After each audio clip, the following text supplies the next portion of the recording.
दर्शकगण, श्रोतागण, भाइयों और बहनों, मातृशक्ति को नमन। चैनल 24+ न्यूज के मनमोहक, ग्राह्य, शिक्षाप्रद, जीवन की धारा, जीवन की दिशा बदलने वाले इस पुनरुत्थान कार्यक्रम में आप सभी का हार्दिक स्वागत है, अभिनंदन है, सत्कार है। भाइयों और बहनों, पुनरुत्थान कार्यक्रम जीवन के निर्माण करने का कार्यक्रम है। ये अवनति से उन्नति की ओर जाने का कार्यक्रम है। ये पतन से उत्थान की ओर जाने का कार्यक्रम है। इसमें प्रतिदिन ऐसे विषय लिए जाते हैं जिससे बच्चों को, युवाओं को और समस्त समाज के प्राणियों को नई ऊर्जा मिले, नई दिशा मिले, नया ज्ञान मिले। तो आज हम एक ऐसे विषय को लेकर प्रस्तुत हुए हैं जो हमारे जीवन की दिशा को बदल देगा। आज का हमारा विषय है बाहर एवं भीतर का सच। भाइयों और बहनों, दर्शकगण, श्रोतागण, हमारे सामने दो तरह के संसार हैं। एक संसार है बाहर का संसार और एक है भीतर का संसार। व्यक्ति वही है, लेकिन वो दोनों संसार के अंदर जीता है। एक को हम लौकिक जगत कहते हैं, एक को हम पारलौकिक जगत कहते हैं। एक व्यवहार का जगत है और एक निश्चय का जगत है। इसलिए दो भागों के अंदर बांटा गया है कि बाहर का सच और भीतर का सच। हम देखेंगे कि बाहर का सच क्या है और भीतर का सच क्या है। फिर दोनों का आपस में ब्लेंडिंग करके, सामंजस्य बिठा करके, संतुलन बिठा करके हम एक ऐसे व्यक्तित्व का निर्माण करेंगे कि वह व्यक्ति भीतर और बाहर के सच में संतुलन स्थापित करके एक अच्छा इंसान में बने, एक अच्छा व्यक्तित्व बने। सबसे पहले हम बाहर के सच की बात करते हैं। बाहर का सच मतलब हमारा बाहरी जगत, ये पूरी सृष्टि, ये पूरा पर्यावरण, ये पूरा कॉस्मॉस, ये पूरी धरती, ये सारा बाहर का जगत है। और आज इस ग्लोबलाइजेशन ने तो बाहर के जगत को इतना नज़दीक ले आए हैं कि हम अपने कंप्यूटर पर बैठ करके पूरे जगत की यात्रा कर सकते हैं। पूरे जगत के एक एक देश और मैप के ऊपर जो है हम एक एक छोटे छोटे घर, गांव तक को देख सकते हैं। ये विज्ञान का प्रभाव है। तो अब हम एक वसुधैव कुटुंब के सदस्य बन गए हैं। हम एक ग्लोबलाइज वर्ल्ड के सदस्य बन गए हैं। इसीलिए हमें भीतर के और बाहर के सच का संतुलन बिठाना पड़ेगा। बाहर का सच ये है कि हम व्यक्ति से प्रारंभ करें। क्यों कि सारा जीवन व्यक्ति को जीना होता है। व्यक्ति को अच्छा बनाना पुनरुत्थान कार्यक्रम का उद्देश्य है। भाइयों और बहनों, दर्शकगण, श्रोतागण, पुनरुत्थान कार्यक्रम चाहता है कि प्रतिदिन ऐसे ऐसे विषयों के ऊपर विश्लेषण करके हम व्यक्ति के अंदर गुणों को उत्पन्न करें, व्यक्ति के अंदर अच्छाइयों को उत्पन्न करें, व्यक्ति के नकारात्मक भावों को मिटा करके सकारात्मक भावों का बीजारोपण करें। बच्चों में, युवा पीढ़ी में संस्कारों का बीजारोपण करें और हम एक स्वस्थ समाज के सदस्य बने। हमारा समाज एक स्वस्थ समाज बने जिसमें सबको सुख मिले, जिसमें सबको शांति मिले और सब भाईचारा, प्रेम, आनंद के साथ जी सके। मुख्य हमें इस जगत में जीना है, आनंद के साथ जीना है, क्योंकि हमारी सारी दार्शनिक परंपरा कहती है कि मनुष्य जीवन अति दुर्लभ है और मनुष्य इस सृष्टि का सर्वोत्तम प्राणी है, क्योंकि सबसे ज्यादा विकसित दिमाग मनुष्य के पास है। इतना विकसित दिमाग, ये 84 लाख जीवा योनि जो इसी बाहरी जगत के अंदर जीती है, उसमें किसी के पास में इतना विकसित मस्तिष्क, विकसित दिमाग, पांचों इंद्रियां, मन, बुद्धि, चित्त, आत्मा उनके पास में नहीं है। तो भाइयों और बहनों, हम बाहर के सच की बात करते हैं। बाहर का सच ये है कि हमारी सूर्योदय से पुनः सूर्योदय हो, यानी 24 आवर्स में हमारी जीवन शैली ऐसी होनी चाहिए कि किसी प्राणी को भी किंचित मात्र भी हमारे द्वारा कष्ट न हो, हमारे द्वारा दुख न हो। हमारे शास्त्रों में कहा गया है कि प्राप्त मन वचन काया से जगत के किसी भी प्राणी को दुख न हो, ये सबसे बड़ा धर्म है और यही मानव धर्म है। इसीलिए इस चराचर जगत में जितने भी प्राणी हैं सभी सुख चाहते हैं, सभी आनंद चाहते हैं और सभी जीना चाहते हैं, कोई दुख नहीं चाहता है। इसलिए हम किसी को दुख क्यों दें? क्योंकि जब दुख हमें प्रिय नहीं तो हम किसी को दुख क्यों दें? हमें वही व्यवहार करना है जो कि दूसरे हमारे साथ में करे और हमको प्रिय लगे, वैसा व्यवहार करना है। तो हम प्रारंभ से देखें कि मनुष्य ज्यादातर समय अपने परिवार के साथ रहता है। परिवार में पत्नी होती है, बच्चे होते हैं, माँ बाप होते हैं और संयुक्त परिवार होता है तो चाचा चाची और अन्य सदस्य भाई भतीजे वगैरह रहते हैं। हमारी भारतीय परंपरा में संयुक्त family system, joint family system लंबे समय से चला था। 2-2, 3-3 पीढ़ियां एक साथ जीवन यापन करती थी और बड़े आनंद के साथ रहती थी। उन सबको आनंद के साथ में रहने का सूत्र यही है कि हम एक दूसरे की भावना का सम्मान करें। बुजुर्ग लोग हैं वो छोटों को वात्सल्य दे और छोटों का कर्तव्य है कि वह बुजुर्ग को सम्मान दे। जब वात्सल्य और सम्मान दोनों मिल जाते हैं, दोनों का गठबंधन होता है तो हमारा जीवन बहुत सुखी बन जाता है। भाई और बहनों, दर्शक गण, मैं आपको बताना चाहता हूं कि हमारे मनुष्य के शरीर में 60 खरब कोशिकाएं होती है, शेल। और जेनेटिक इंजीनियरिंग कहती है where there is a cell there is a life, if there is no cell there is no life. मेरे सामने कंप्यूटर पड़ा है, टेबल पड़ी है, इनमें शेल्स नहीं होती, इसलिए निर्जीव है ये। और जो निर्जीव होता है उसको कोई सुख दुख नहीं होता, वो कोई संवेदना नहीं करते, वो कोई अनुभव नहीं करते, वो कोई प्रतिक्रिया नहीं करते, क्योंकि उनमें चेतना नहीं होती है। सारी बात चेतनाशील प्राणी के लिए होती है।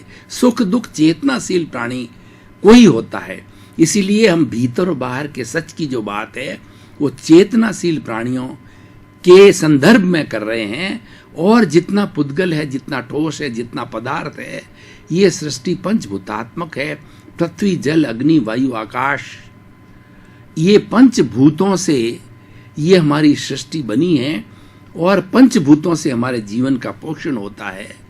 तो हम इस जगत में कैसे रहें, ये आज के विषय का मुख्य मुद्दा है। सबसे पहले बात यह है कि हमारा 24 आवर्स की जो लाइफ स्टाइल है वो हमारी सादगी पूर्ण होनी चाहिए। Simple living and high thinking फॉर्मूले पर बेस्ड होनी चाहिए। जितनी जितनी आवश्यकताएं कम होगी उतनी उतनी चिंताएं कम होगी, उतना उतना सुख ज्यादा होगा, उतना उतना टेंशन कम होगा और उतना उतना जीवन जो है वह अच्छा बनेगा। और सबसे बड़ी बात यह है कि बाहर के सच को जानने के लिए बाहर का सच ये कहता है कि आपकी जो सोच है वो नकारात्मक न होकर के सकारात्मक होनी चाहिए। मैं एक टीचर हूँ, प्रोफेसर हूँ, कुलपति हूँ। मैं मेरी जब क्लास लेता हूँ, चाहे छोटे बच्चे हों चाहे कॉलेज के बच्चे हों, तो उनको 3 स्लोगन्स दिया करता हूँ। थिंक पॉजिटिव, डू पॉजिटिव और बी पॉजिटिव। बंधुओं, ये छोटे छोटे सूत्र इतने इम्पोर्टेंट, इतने ग्राह्य है, इतने अनुकरणीय है कि हमारी इनका हम पालन करें तो जीवन की दिशा ही बदल जाती है। और जीवन की दिशा को बदलने के लिए ये पुनरुत्थान कार्यक्रम रखा गया है। ऐसा कहा जाता है कि दिशा बदल दो, दशा बदल जाएगी।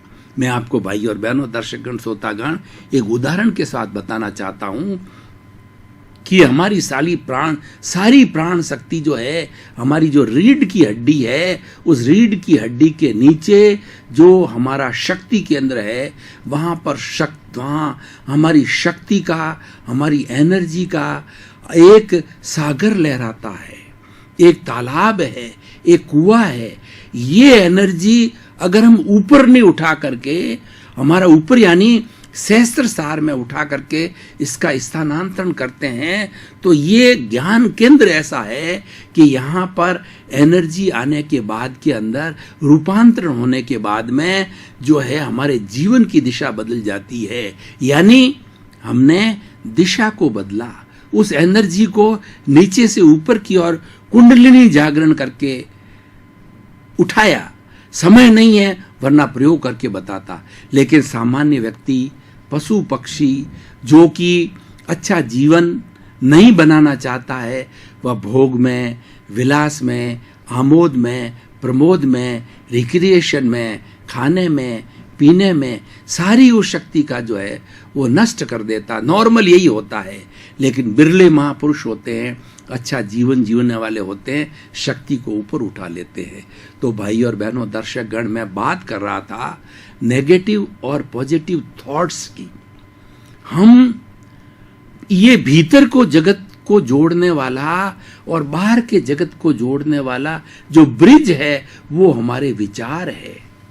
इसीलिए बाहर के जगत को अच्छा बनाना है, बाहर के सच को प्राप्त करना है, तो हमारी थिंकिंग पॉजिटिव होनी चाहिए। हम हर वक्त सकारात्मक सोच रखें, और सकारात्मक सोच रखने वाला व्यक्ति सबका प्रिय होता है, सबका सम्मानीय होता है, वो आनंद से जीता है और वो सुख से जीता है। मैं आपको उदाहरण के तौर पर भाई और बहनों, दर्शकगण, श्रोतागण बताना चाहता हूं कि कोई व्यक्ति बेचारा कोई अपंग है या अंधा है, वो व्यक्ति जा रहा है या कोई क्रियाकलाप कर रहा है, तो हम उसकी बात पर हंसते हैं। वो अपने कर्मों के कारण उसको भोग रहा है, लेकिन हम उसकी हंसी मजाक करते हैं, तो हम अपने कर्मों का तो बंधन करते ही हैं, लेकिन हमने नेगेटिव थॉट को पैदा किया। हो सकता है कि वह स्थिति हमारे भीतर आ सकती थी। नेगेटिव थॉट यह है कि कोई भी बच्चा या कोई भी हमारा मातहत, कोई भी कर्मचारी जो हमारे साथ काम करता है, उसको उस गलती के बारे में फटकार के जाते हैं, उसका अनादर करते हैं और उसको भला बुरा सुनाते हैं। ये सारी नेगेटिव थिंकिंग है। उससे हमारी एनर्जी वेस्ट होती है और उसके मनोभाव बिगड़ते हैं, उसकी भी एनर्जी वेस्ट होती है। अगर दोनों की ओर ये प्राय होता है, क्योंकि हम जिस समाज के अंदर जीते हैं वहाँ हमारा विनिमय चलता है, हमारी भाषा का विनिमय चलता है। मन, वचन, काया, ये तीन घटक हमारे कार्य करने के हैं। मन के द्वारा हम चिंतन करते हैं, स्मृति करते हैं और कल्पना करते हैं, इंद्रियों के विषय की जानकारी करते हैं।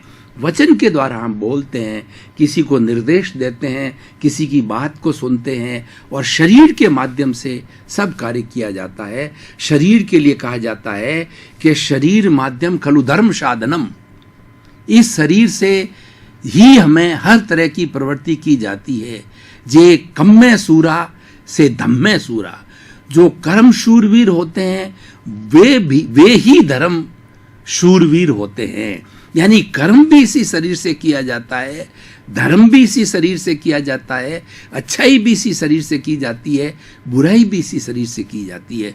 तो भाई और बहनों, जो बाहर का सच क्या है कि हमारी दिनचर्या ऐसी हो जो कि पॉजिटिव थॉट से जुड़ी हुई हो, हमारे किसी तरह के नेगेटिव थॉट्स नहीं हो, और हमारे कार्यकलाप के द्वारा 24 आवर्स में किसी के साथ में किसी को हम कष्ट ना दें।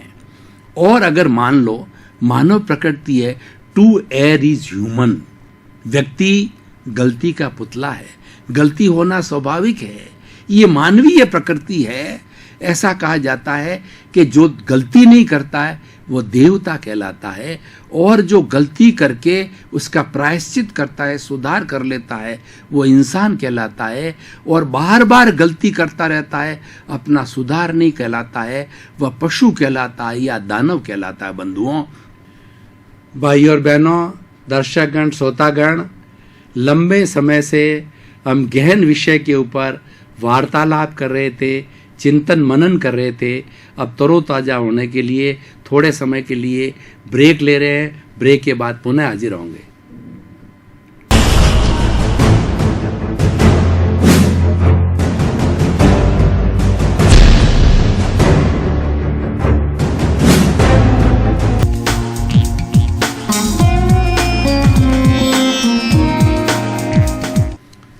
दर्शकगण, श्रोतागण, ब्रेक लेने के बाद में हम पुनः तरोताजा होकर के इसी विषय पर गहन चिंतन के लिए हाजिर हो गए हैं।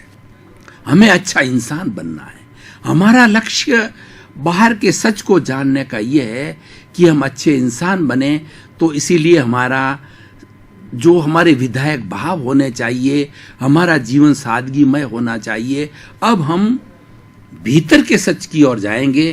क्यों भाई और बहनों, दर्शकगण, समय घड़ी की सुई घूमती जा रही है फास्ट स्पीड से। तो मुझे दोनों का विश्लेषण करके दोनों का संश्लेषण भी करना है। विश्लेषण और संश्लेषण का अर्थ होता है, विश्लेषण का मतलब दोनों को अलग अलग से समझना हर कोण से, और संश्लेषण का मतलब है दोनों को मिला करके, दोनों को पूरक बना करके निष्पत्ति निकालना, निष्पत्ति परख करना, निष्पत्ति पूरक करना। बंधुओं, अब भीतर के सच की बात करते हैं। भीतर का सच ये है कि हमारा जो भीतर का जगत है वो बड़ा आनंद का जगत है, और निश्चय दृष्टि से, निश्चय नय में हम शुद्ध आत्मा हैं। जितने भी इस जगत के चेतनामय प्राणी हैं, सब में एक सी शुद्ध आत्मा है। हमें ये चिंतन करना चाहिए, सुबह प्रातःकाल ईश्वर में विश्वास रखना चाहिए, आत्मा में विश्वास रखना चाहिए कि मैं शुद्ध आत्मा हूं।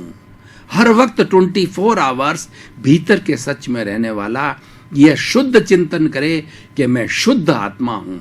क्यों कि ये शरीर तो माध्यम है, ये शरीर तो बाहर के सच को करने वाला है, लेकिन भीतर का सच, reality, self realization, what is the reality?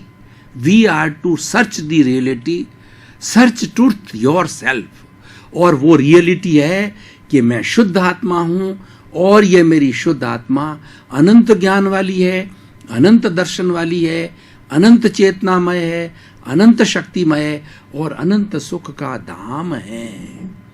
ऐसा कहा जाता है कि जो मृग होता है, वो मृग जो है वो कस्तूरी तो उसकी नाभि में होती है, लेकिन उसकी सुगंध को देख करके इधर उधर वो मारा फिरता है। उसको मालूम नहीं है कि वह कस्तूरी जो है मेरी नाभि के अंदर निवास करती है। तो उसी तरीके से हमको ये ज्ञान नहीं है। हमें जब तक ज्ञान प्राप्त नहीं होगा, सच्चा ज्ञान प्राप्त नहीं होगा, भीतर के सच की प्राप्ति नहीं होगी। और भीतर के सच की प्राप्ति करने के लिए हमको सद्गुरु का साक्षात्कार जरूरी है। क्यों? गुरु बिना ज्ञान नहीं। गु का मतलब होता है अंधकार, अज्ञान का अंधकार। रू का अर्थ में दूर करने वाला। सच्चा गुरु वह होता है जो अज्ञान रूपी अंधकार को दूर करे, और अज्ञान रूपी अंधकार दूर हो गया तो फिर हम ज्ञानी बन गए, तो भीतर का सच हमें पता पड़ जाएगा। एक बहुत घना अंधेरा है जंगल के अंदर, और एक छोटा सा दीपक जला दिया जाता है तो आसपास की सारा अंधेरा जो है छू मंतर हो जाता है, हमें चीज दिखाई देती है। बंधुओं, ये दीपक जो है वो ज्ञान का प्रतीक है। दीपक स्व पर प्रकाशक है। हमारी आत्मा ज्ञानमय है, चेतनामय है, और स्व पर प्रकाशक है, यानी स्वयं प्रकाशित है और दूसरे को प्रकाशित करने वाली है। ये भीतर का सच है।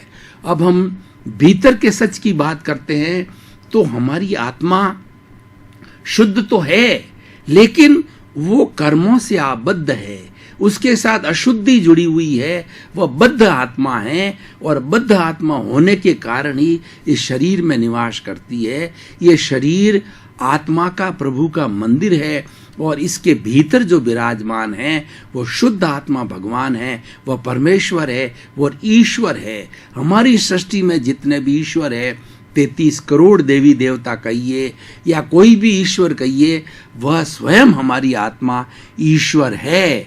तो उसकी साक्षी से जो है हमें सारा कार्यकलाप करना चाहिए और जो कुछ मांगना हो हमारे भीतर विराजमान शुद्ध आत्मा भगवान से मांगा जाए कि हे मेरे भीतर विराजमान शुद्ध आत्मा भगवान, आप अलग हो और मेरा नाम सोहन राज है। तो अपना नाम बोल करके कि हे मेरे भीतर विराजमान शुद्ध आत्मा भगवान, आप अलग हो और सोहन राज अलग है। हे मेरे भीतर विराजमान शुद्ध आत्मा भगवान, आप रियल हो और सोहन राज रिलेटिव है। ऐसे सोहन राज ने इसने कई तरह के जो 84 लाख जीवा योनि में भ्रमण करके और कई जीवों का कई तरह के शरीर धारण किए, लेकिन आप तो अजर हो, अमर हो, अविनाशी हो। आत्मा के लिए कहा जाता, शुद्ध आत्मा के लिए, कि आत्मा अजर होती है, अमर होती है, अविनाशी होती है, रंग नहीं होता, रूप नहीं होता, गंध नहीं होता, वर्ण नहीं होता। तो होता क्या है? वो अनंत आनंदमय है, सुखमय है। हमारे जीवन का हम दोनों को भीतर और बाहर के सच की ब्लेंडिंग करेंगे, संश्लेषण करेंगे, सिंथेसिस करेंगे, तो ये निष्कर्ष निकलेगा कि हमारा बाहर का और भीतर का जगत इस सामंजस्य के साथ में मिल जाए कि हमें सुख की प्राप्ति हो। वो सुख हमारे भीतर है, हम नया कुछ नहीं करते। इस सृष्टि में नया कुछ नहीं होता है। हमारी आत्मा वो स्वयं उसकी प्रॉपर्टी है कि उसमें अनंत ज्ञान, अनंत दर्शन, अनंत चारित्र, अनंत सुख भरा पड़ा है, लेकिन कर्मों का आवरण है।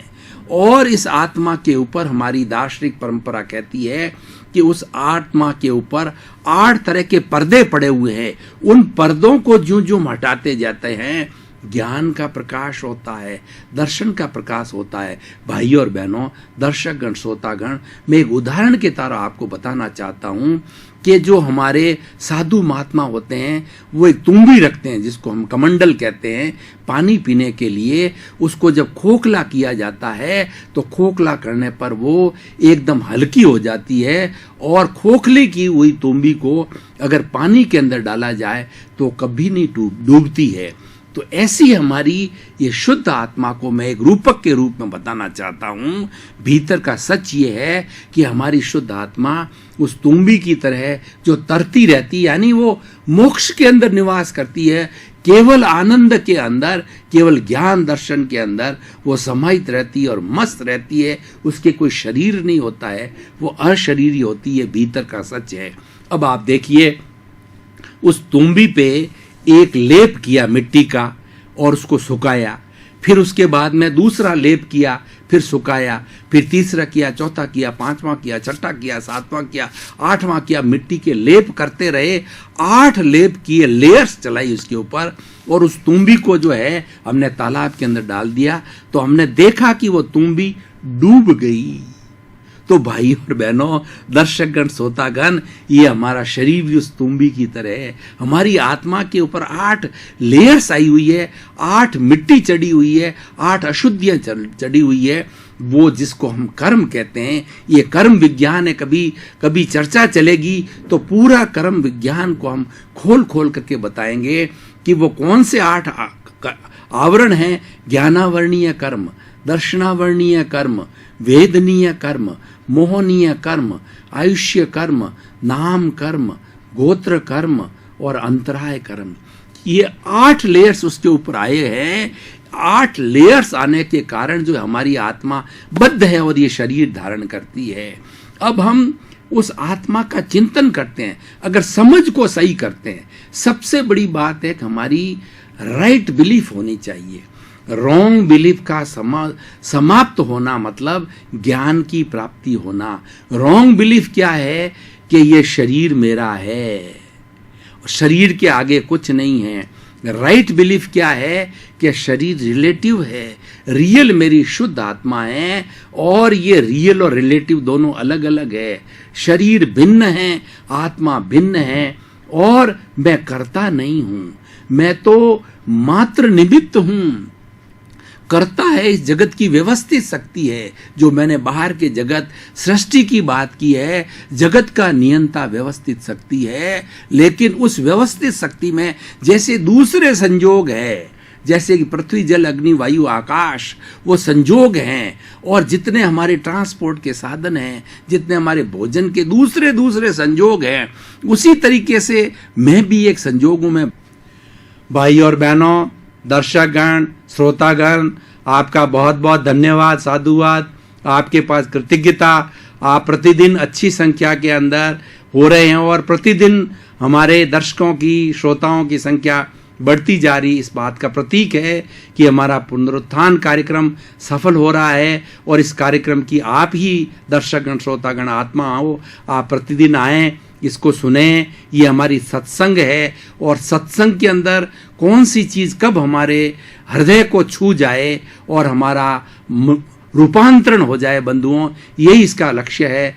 जगत कल्याण हो। आप सबके प्रति मंगल भावना, शुभकामना कि आपका जीवन आनंदमय हो, सुखमय हो, जगत के सब जीवों को सुख मिले, शांति मिले। सर्वे भवन्तु सुखिमय, सर्वे भवन्तु निरामया, सबको मोक्ष मिले। सभी के प्रति, आप सभी के प्रति मंगल भावना, शुभकामना। के प्रायोजक हैं